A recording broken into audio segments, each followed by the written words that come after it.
Bismillahirrahmanirrahim. Assalamualaikum warahmatullahi wabarakatuh. Apa kabar anak-anakku semua? Semoga kalian dalam keadaan sehat walafiat dan selalu bahagia. Ya, ini adalah pertemuan kedua kita di mata pelajaran prakarya, masih di bab pertama, yaitu materi tentang kerajinan. Yang akan kita bahas hari ini bagian C, yaitu adalah pengolahan bahan serat. Sebelum masuk ke materi, jangan lupa mengisi absen pada link yang sudah saya bagikan di grup WA. Ya. Sebelum masuk ke materi, pada pertemuan sebelumnya kita sudah membahas lebih dalam materi tentang serat. Ada yang masih ingat apa itu serat? Ya, betul sekali ya.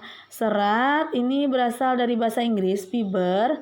Ini jenis bahan berupa potongan-potongan komponen yang membentuk jaringan memanjang dan utuh. Contoh serat yang sering dijumpai adalah serat pada kain. Serat sendiri terbagi lagi menjadi dua, serat tumbuhan dan serat hewan. Serat dari tumbuhan terbagi lagi menjadi 4, serat dari biji kapas, serat dari batang, serat dari daun, dan serat dari buah.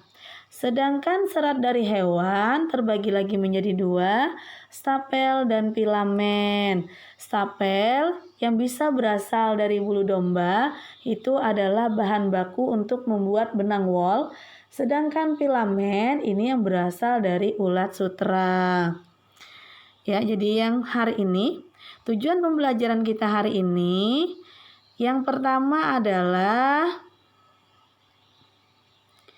peserta didik dapat menyebutkan langkah-langkah pengolahan bahan serat.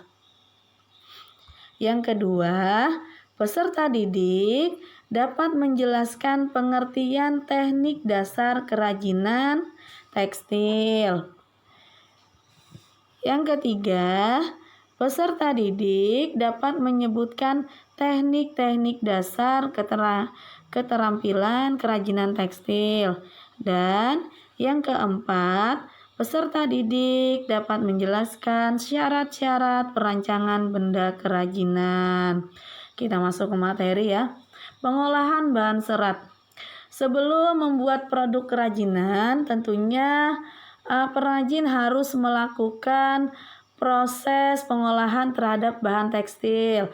Proses pengolahan masing-masing bahan tekstil secara umum itu terbagi menjadi 4.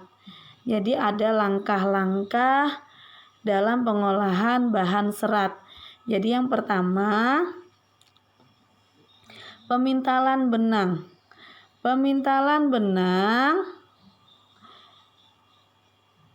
adalah proses pemilihan serat yang akan dilanjutkan pengolahan kapas menjadi benang yang disebut dengan pemintalan. Yang kedua, penggulungan benang. Penggulungan benang yang sudah dipintal akan mengalami proses penggulungan menggunakan alat penggulung benang. Yang ketiga, pencelupan warna. Benang diproses dengan pencelupan untuk memperoleh warna yang kuat. Selanjutnya benang ini dikeringkan. Sudah dicelup warna, baru proses selanjutnya adalah pengeringan. Selesai dari pengeringan dilakukan yang namanya penenunan benang menjadi kain. Itu adalah langkah-langkah bagaimanakah pengolahan bahan serat itu dilakukan. Dan selanjutnya, proses produksi kerajinan bahan serat. Teknik dasar kerajinan tekstil adalah segala cara yang digunakan untuk membentuk atau mengolah bahan tekstil. Adapun teknik yang digunakan sangat beragam. Penggunaan teknik dasar ini disesuaikan dengan kerajinan yang dibuat. Dengan demikian, penggunaan teknik dasar menjadi tepat sasaran. Jadi ada teknik-teknik yang bisa kita gunakan dalam pengolahan kerajinan tekstil. Ini disesuaikan dengan kerajinan apa yang akan dibuat. Ya, jadi ada teknik-teknik dasar yang bisa kita gunakan. Ini ada 3 teknik yang bisa kita gunakan. Yang pertama adalah menenun. Teknik menenun dapat digunakan untuk pembuatan produk kerajinan tapestri.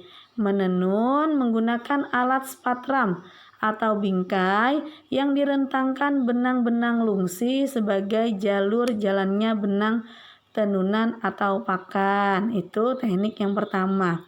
Teknik yang kedua adalah menjahit. Menjahit adalah pekerjaan menyambung kain dan bahan-bahan lain yang bisa dilewati jarum, jahit, dan benang. Menjahit dapat dilakukan dengan tangan atau manual atau mesin jahit. Dalam pembuatan kain ikat celup, diperlukan teknik menjahit untuk merintang warna. Dan teknik yang ketiga yang kita bisa gunakan adalah mengikat. Mengikat adalah teknik menyatukan 2 benang atau lebih membentuk ikatan yang diinginkan. Mengikat dapat pula diartikan menyatukan helaian kain yang satu dengan yang lainnya menggunakan alat pengikat untuk membentuk pola tertentu. Ikatan ini dapat berupa simpul atau pola warna.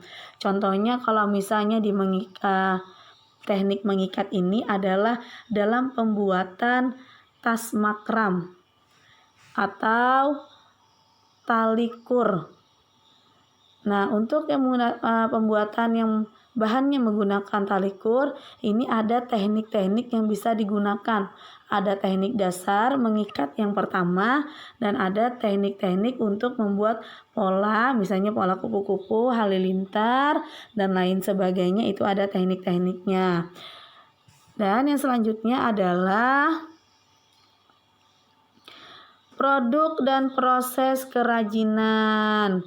Dalam pembuatan produk kerajinan, perlu memahami terlebih dahulu seperti apa pembuatan karya yang berkualitas.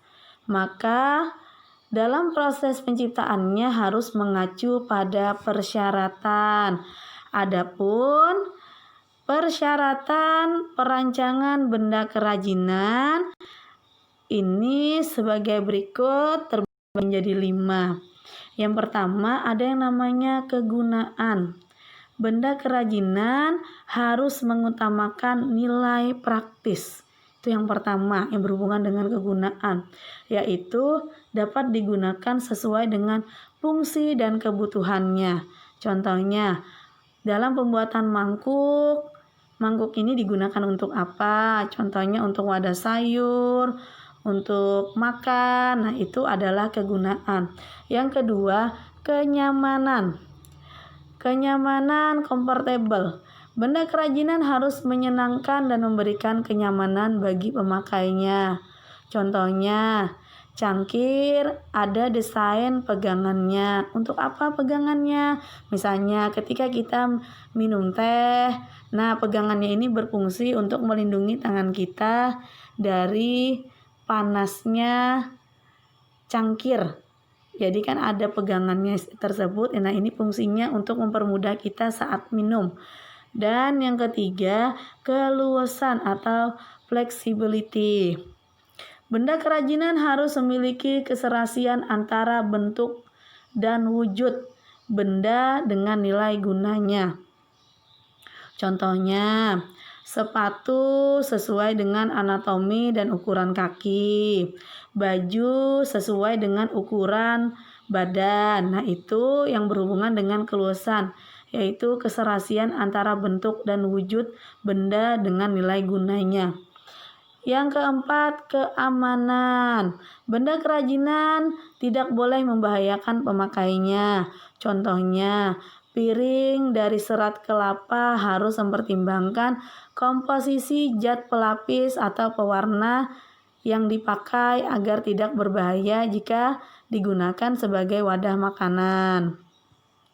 Yang keempat ya, yang terakhir, keindahan. Benda yang indah mempunyai daya tarik lebih dibandingkan benda yang biasa-biasa saja. Keindahan sebuah benda dapat dilihat dari beberapa hal, diantaranya dari bentuknya, hiasannya, atau ornamen dan bahan bakunya. Itu yang contohnya keindahan. Misalnya ketika kita berkunjung ke sebuah pameran lukisan, ketika kita ingin membeli, yang pasti kita lihat dulu yang pertama adalah hiasannya, keindahannya. Atau mungkin kalau kita berkunjung ke pameran Gucci, nah kita pasti lihat dulu hiasannya, ornamennya, bentuknya, bahan baku yang digunakan. Nah itu adalah salah satu syarat perancangan benda kerajinan agar memiliki nilai keindahan, agar orang tertarik untuk membeli. Nah itu kita harus lihat, ada 5 yang harus kita perhatikan. Ada kegunaannya untuk apa, kenyamanannya, keluasannya, keamanan, dan keindahan. Karya yang baik dihasilkan dari proses perancangan yang baik pula. Nah itu adalah video pembelajaran saya hari ini. Sampai bertemu di video pembelajaran saya yang selanjutnya, yaitu materinya adalah produk kerajinan serat tumbuhan. Kita akan mendalami produk kerajinan dari serat tumbuhan. Ya. Terima kasih telah menyaksikan video dari saya. Saya akhiri pelajaran hari ini. Wabillahi taufiq hidayah. Wassalamualaikum warahmatullahi wabarakatuh.